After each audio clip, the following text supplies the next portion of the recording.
have here with us Dog and Chesca. Hi! And they are going to share with us advice for first single men. Do you have any advice for single men? Single men.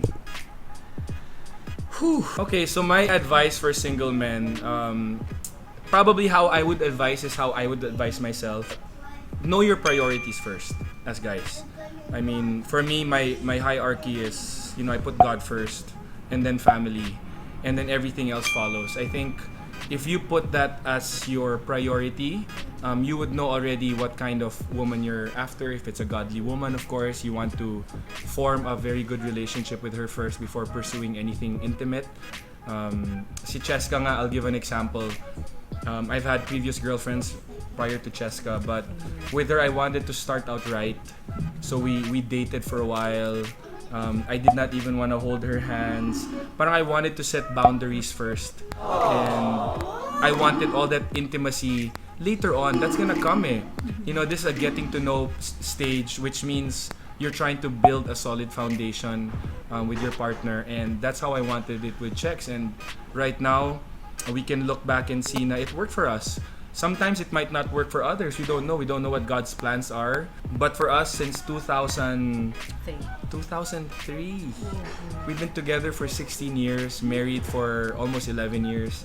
And I think having that solid foundation is gonna work. And, for guys, for me, I take the lead always. I take the initiative. It comes from me, honey, let's go to Bible study, honey, let's go to church, let's do this. And actually, the good thing is, for Chesca and I, it's a very good partnership because during the times that I'm down, I found a woman that also helps build me up. So it's hand in hand. I can't survive this relationship without her. She needs me, I need her. But at the same time, more than us, we both need God. And that's the triangle that we've been working on every day, actually, for how many years. I'm accountable to the Lord more than I'm accountable to Chesca, no matter how much I love her. And if that's the best advice that I can give to any single man, is to know your priorities. I'll give an example. If my priority is just relationships, I might pursue intimacy more. I might want holding hands first. I might want to kiss. I might want to go on. But is that God's plan? It goes back to the top of the triangle. Like, no. That's not how it should be. I should pursue a more intimate relationship with Him. Trust in God's timing. Find delight in the Lord, diba? As the word says. And you'll know that in God's time talaga, the perfect one will come. I mean, we never know. Sometimes you might find that person in a month. Who knows? 3 months, a year, we don't know. Sometimes even a few years. But all I know is when it happens, you'll know it. You'll really know it. And we always know that God's plans are always the perfect time for everything. And I guess that's it. I mean, what else can I say, diba? Yeah. All in God's perfect timing. All in God's perfect timing. As early as now. Yes. Yes. For me naman, how I wish I knew this earlier in my life, because I've also dated a few guys before, before I actually got with Dog. But I wish I knew God early on in my life. Like, when I say know God, I wish I had a relationship with Him already. Why is that? Because now that I know who God is and how much of a big impact knowing God is in my life, I've given myself a different kind of value. And I think because of that value, it has also changed my perception. And I think for women who are looking for partners, I think the most important thing is first start a relationship with the Lord. Spend time reading the Bible, spend time talking to Him and speaking to Him. Most of us, we try to find validation through men's approval of us, but that's not the case. It shouldn't be that way, because why do we get validation from men that don't really know us or that might have ulterior motives, diba? So for me... Can I add something to that? you know, sometimes how women conduct themselves also, the way they dress up, Oo you naman. might attract the wrong kind of guy. That's why nga I said it. No, Diba? no. Not just the way you dress up, the way you act, the Yeah, way you conduct yes. yourself. That's why nga, get your validation and value through knowing God. Because when you see how the Lord sees you and how much He loves you and how much He appreciates you and puts you there in that kind of pedestal that you're craving for, it changes your mind and your perception.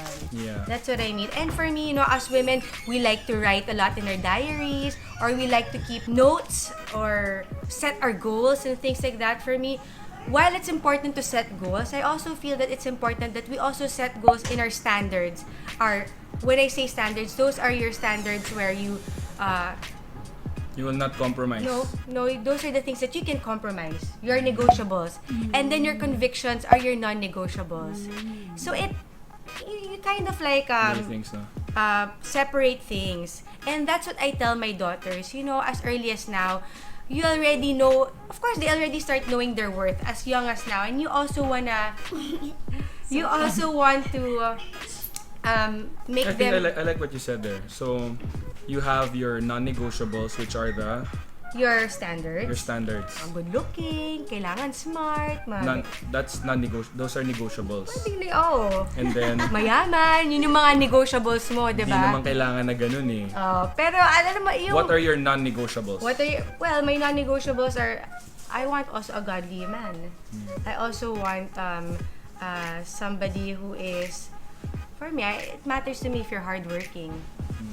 So, you know, you try to think, what are my Actually, iba-iba yan for women, yeah, diba? iba-iba. That's why. So, ask yourself, what are my negotiables and non-negotiables? And from there, you can set out those lists, and those are the things that you can pray for. Those are the things that will be your checklist on who you might consider as somebody you'd want to be with you. And also, had I known earlier that if somebody really wants to pursue you, he will respect you no matter what, and he will wait for you. And there is really no rush. I'm just so blessed that God has given me a good person to be with and a person who loves Him. Maybe God knew from the get-go that He had plans for you and me. But for me, it shouldn't be complicated. For me, it's simple. Get to know the Lord. If you like to set goals, why don't you set goals also not just career-wise, but why don't you set goals for yourself? Then put your standards and then your convictions. And then after that, be patient. Wait on the Lord. You know, I'd rather wait than be miserable. So, I hope that this helps you. And again, if I see Marianne, if I think of something again, then I'd be glad to share again other things to advise women. But these are the things that I wasn't able to apply because I didn't know really much about God. But my daughters, I'm already teaching them as early as now. Do not get your validation on men or people around you because, you know, you can never please anyone, but you should only have an audience of one, which is the Lord. Wow. Yes.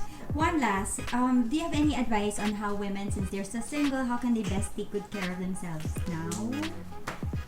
Well, I think we touched on it already. How you Yeah. conduct yourself. How, diba? yeah. Diba? Diba?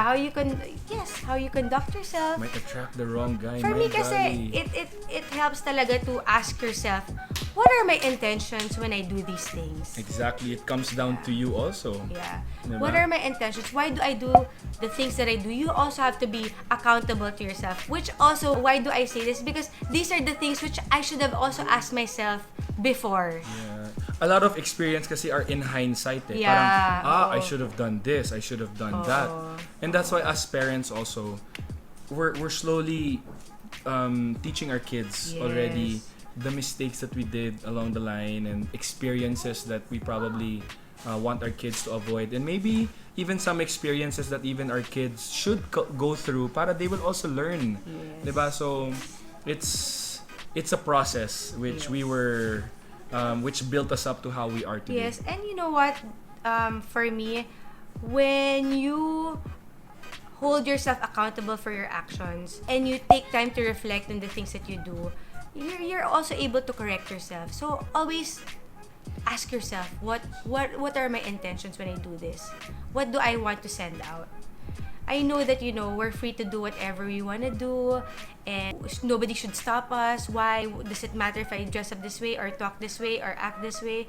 Well, of course, you can do whatever you want to do, but also be ready for the consequences of your actions or what you're doing. Kasi this is a world wherein as much as you don't want people to think of you maliciously, it's a callous world. So be ready also for it, diba?